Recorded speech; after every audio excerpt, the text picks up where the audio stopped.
Welcome back everybody, and welcome to today's lesson, which is called Calculating Pressure.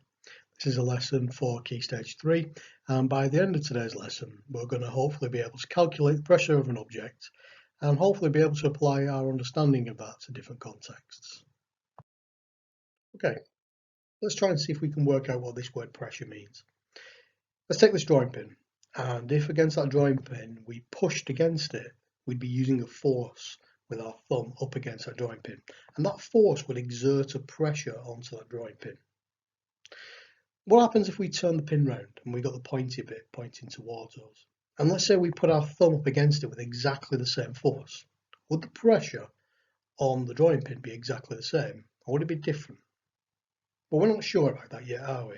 We don't know whether it's higher or lower, but one thing we can say is that the area that your thumb is hitting on the drawing pin is different. And therefore pressure is going to be linked not just to the force that's applied, but the area over which it's applied. If you look at the pin at the top, the thumb would hit a larger surface area than on the diagram at the bottom. But which one has the greatest pressure? Let's have examine that next. Okay, so here are two situations. We've got A, we've got B. We've got a large area, we've got a smaller area. But which one has the greatest pressure? We've already seen that pressure has got something to do with force and got something to do with the area over which that force is applied.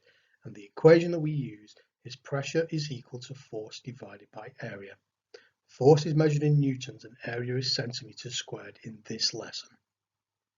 So let's put some numbers to it. Let's say we're pushing with the same force, 20 newtons. I'm going to do that to keep it fair. And the area on the top example, we're going to say is 0.75 centimeters squared. And the area on the bottom example is much smaller. That pin is much smaller than the area on the pin on the top. So we're going to call that 0.025 centimeters squared. So let's put the numbers into the calculation. On example A, it would be force, which is 20, divided by the area, which is 0.75, which would give us a pressure of 26.67 Newton centimeters squared. In the second example, we're going to have 20 divided by the area, which is much smaller, 0.025. And if we put that into a calculator, we get an answer of 800, which is much bigger than the first answer. So that proves that on the situation B there has a much bigger pressure, and that's why the pin would go into your finger and why it hurts. There's a much bigger pressure exerted. Okay, time for you to have a go. I've left the equation on the screen for you. Pressure is equal to force divided by area. And the question is, a builder swings a hammer with a force of 275 newtons, and he hits a nail with an area of 0.85 centimeters squared.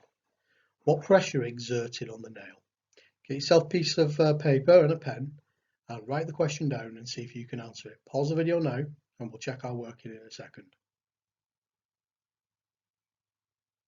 Okay, so the working out would look like this. Pressure is equal to force, 275, divided by our area of 0.85, and if we put that into a calculator, the pressure on the nail would be 323.53 Newton centimeters squared. Well done if you got that right. Check your working if you didn't. Okay, time for a little further practice. There are 3 questions for you to answer on the screen, and you're going to pause the video in a second and answer them on paper. Before you do that, just be careful on question 3. It says 1.2 kilonewtons. Well, there are 1,000 newtons in 1 kilonewton, and the area is in meters. It says 2.5 meters squared. Well, there are 100 centimeters in 1 meter. Your answer must be in newtons per centimeter squared. Pause the video now, have a go at the questions. Okay, how did you do? The answer to question 1 is 16.67 newtons per centimeter squared. The answer to question 2 is 0.039 newtons per centimeter squared. And for question 3, the first thing that you would have to do is convert 1.2 kilonewtons into 1,200 newtons, and the area of 2.5 meters squared into centimeters squared would be 250 centimeters squared.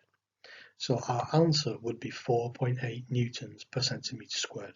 Well done if you got that right. That doesn't look good, does it?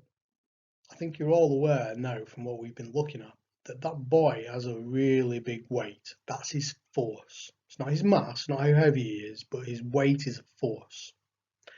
And his weight is so large that as he was lowered onto that spike, which has a very, very small area, that the pressure would be so large that he would slide on to that spike and the spike would go through his body. Not good. But you've probably all seen this situation, a picture of somebody lying on a bed of nails. So he's laying on those really big 9-inch nails, and yet those nails are not piercing his body and he's not sliding through them. The reason for that is although his weight, his force is really large, that force is spread over a larger area of those nails, and therefore the pressure is actually spread out and lowered. Okay, so let's think about that idea with the nails and see if we can apply it to another context. What I'd like you to do is I'd like you to explain why football boots are designed the way they are with the studs on the bottom. And I'd also like you to take it a step further. Why is it easier to play football in those boots rather than the stiletto heel that the lady's wearing? So I'd like you to answer that question on paper or on Google Documents, and I'd like you to email it to your teacher. I hope you found today's lesson useful. Take care. See you next week.